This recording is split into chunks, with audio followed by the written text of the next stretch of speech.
क्या आप भी गरबा और डांडिया नाइट्स के शौकीन हैं?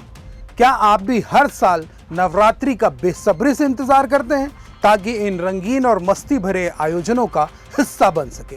अगर आपका जवाब हाँ है तो ये वीडियो आपके लिए है, क्योंकि आज हम बात करेंगे एक ऐसे मुद्दे पर जो गरबा के इस पारंपरिक त्योहार को एक बड़े मुनाफे वाले कारोबार में बदल रहा है। आप देख रहे हैं CGNN लाइव और मैं हूं आपके साथ अभिषेक दुबे। नवरात्रि की रौनक हर साल की तरह इस बार भी पूरे देश में छाई हुई है, लेकिन छत्तीसगढ़ में इस बार गरबा और डांडिया नाइट्स का चेहरा कुछ बदला बदला सा है। अब ये सिर्फ लोकल आयोजकों तक सीमित नहीं रह गया, बल्कि बड़े बड़े इवेंट मैनेजर्स इसमें एंट्री कर चुके हैं। ये सिर्फ छत्तीसगढ़ के ही नहीं बल्कि हरियाणा, पंजाब और दिल्ली जैसे राज्यों से आए हैं। इन कंपनियों और इवेंट मैनेजर्स का मकसद सिर्फ गरबा नाइट्स का आयोजन करना नहीं, बल्कि इसके नाम पर मोटी कमाई करना है। बुकिंग अमाउंट 10,000 रुपए से लेकर 2 लाख रुपए तक रखा जा रहा है। आप सोचिए, कहां एक सांस्कृतिक और धार्मिक आयोजन और कहां लाखों रुपए का व्यापार। रायपुर, बिलासपुर, दुर्ग, राजनांदगांव और कोरबा जैसे बड़े शहरों में इन आयोजनों की धूम है, लेकिन ये सिर्फ आम लोगों के लिए नहीं है। ये event managers corporate package, VIP table, family pass और स्पॉन्सरशिप तक बेच रहे हैं। क्या आपने कभी सोचा था कि गरबा भी एक कॉर्पोरेट इवेंट बन जाएगा? इन आयोजनों की बुकिंग ऑनलाइन प्लेटफॉर्म्स और सोशल मीडिया के जरिए हो रही है, जिससे युवा वर्ग इसकी तरफ तेजी से आकर्षित हो रहा है। आयोजक गुजरात और मुंबई जैसे शहरों से मशहूर कलाकारों को बुलाकर इन इवेंट्स को और भी ज्यादा ग्लैमरस बनाने की होड़ में जुट गए हैं, और इसी ग्लैमरस की वजह से इन इवेंट्स का कारोबार करोड़ों तक पहुंचने की उम्मीद है। अभी प्रारंभिक जानकारी में आपको कितने रुपए की बताया जा रहा है, इसमें जो रकम लिया जा रहा है? प्रारंभिक जानकारी में तो अधिकतम 2 लाख से चालू हो रहा है, जो टेबल लगा रहे हैं तो ऐसी जानकारी प्राप्त हुई है। 2 लाख, उसके बाद 2 लाख, 1.5 लाख, 1 लाख।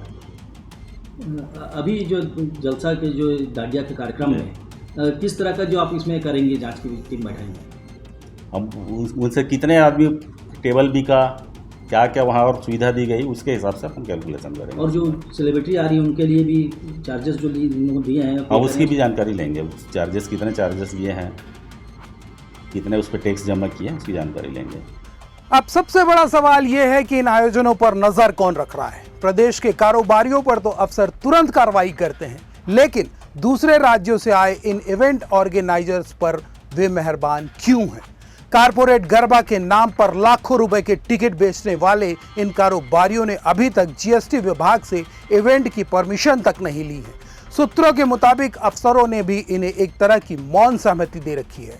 हालांकि कुछ अफसरों ने नाम छिपाकर रखने की शर्त पर बताया कि विभाग अलर्ट पर है और जहां जहां कारपोरेट कार्यक्रम हो रहे हैं वहां नजर रखी जा रही है। उनका कहना है कि आयोजकों से सरकार द्वारा तय टैक्स जरूर वसूला जाएगा।